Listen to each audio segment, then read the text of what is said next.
पंढरपूर पासून अगदी जवळ पंढरपूर ते जुना कासेगाव रस्त्यावर लोटस स्कूल नजीक सागर डेव्हलपर्सच्या माध्यमातून आम्ही घेऊन आलो आहोत ओपन प्लॉटचा भव्य प्रकल्प शिवनगरी। शिवनगरी या ठिकाणी उपलब्ध आहेत अगदी 1 गुंठ्यापासूनचे प्लॉट। यामध्ये अंतर्गत 30 फुटी रस्ते, रस्त्याच्या दोन्ही बाजूला झाडे, पुरेशा प्रकाश व्यवस्थेसाठी स्ट्रीट लाईटची सोय, स्वतंत्र पाण्याचे नळ कनेक्शन, संपूर्ण प्लॉटिंग क्षेत्राला compound, children park, open space, walking track, open gym, तसेच वृद्धांना बसण्यासाठी बाकडे। तर मग सर्व सोयींनी युक्त जुना कासेगाव रस्त्यावरील शिवनगरी येथे प्लॉट बुकिंग साठी आजच संपर्क करा। साईटचा पत्ता लोटस स्कूल पाठीमागे जुना Kasegaon road Pandharpur. Mobile number 7218 74 31 31 7218 17 12 21।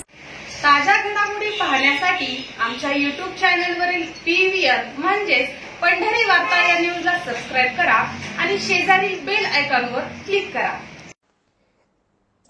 Pandharpur नगरपालिका निवडणुकीचा प्रचार शिगेला पोहोचला असून भाजप पंढरपूर मंगळवेढा विकास आघाडी व मित्र पक्षाचे नगराध्यक्ष पदाचे उमेदवार श्यामल शिरसट तसेच प्रभाग क्रमांक 1, 2 आणि 3 मधील भाजप आघाडीचे उमेदवार यांच्या प्रचारार्थ गुरुवार दिनांक 27 नोव्हेंबर रोजी संत कैकाडी महाराज मठ परिसरात माजी आमदार प्रशांत परिचारक यांच्या प्रमुख उपस्थितीत प्रचार सभेचे आयोजन करण्यात आले होते।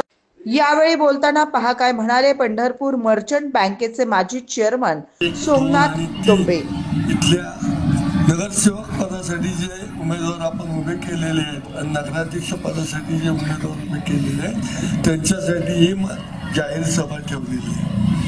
मित्रांनो, जर गाव व्यवस्थित चालवायचं असेल तर ती नगरपालिका चांगल्या सक्षम अशा नेतृत्वाकडे गेली पाहिजे, नाहीतर ते गाव व्यवस्थित चालत नसतं आणि त्या गावातल्या सुखसुविधा किंवा विकास हा होत नसतो।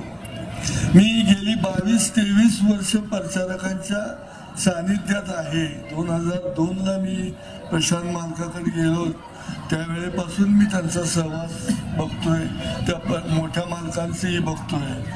ह्या घराण्याकडं आतापर्यंत ज्या काही संस्था आहेत, आता मग ते पांडुरंग सहकारी असेल, मार्केट कमिटी असेल, अर्बन बँक असेल, तुमचं नगरपालिका असेल, या सर्व संस्था सगळ्या ऊर्जित अवस्थामध्ये चालवण्याचं काम त्यांनी केलेलं आहे। यातली कुठलीही संस्था मला तुम्ही सांगा की आज डबगाईला आलेली आहे किंवा तुमचं त्याचं हे झालेलं आहे, अशी कुठलीही गोष्ट त्या प्रचारक घराण्याकडून झालेली नाही। मी मार्केट यार्डमध्ये व्यापारी म्हणून काम करतो।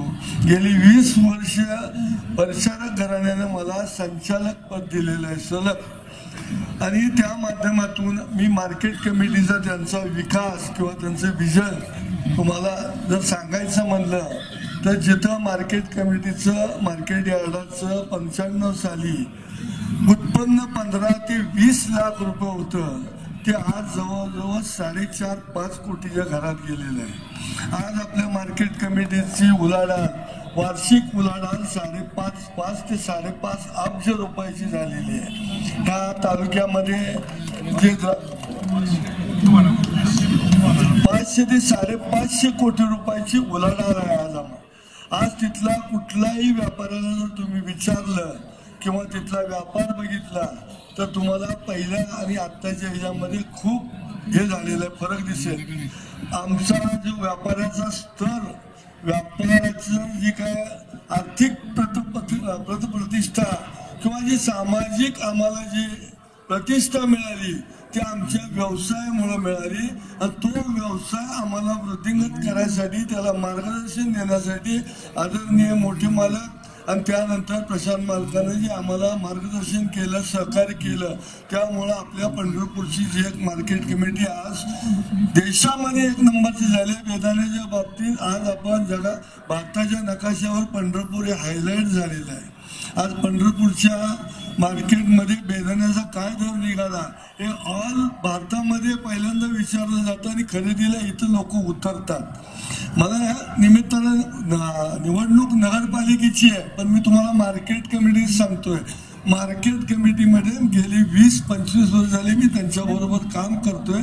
त्यांचं काय मार्गदर्शन, काय विजन आहे, आणि त्या प्रचारक कुटुंबाने ज्या संस्थेमध्ये नेतृत्व हातात घेतलेलं आहे ती संस्था कशी तुमच्या शिखरावर जाते, त्या संस्थेचा कसा तुमचा विकास होतो यासाठी मी तुम्हाला सांगितलंय. बाकी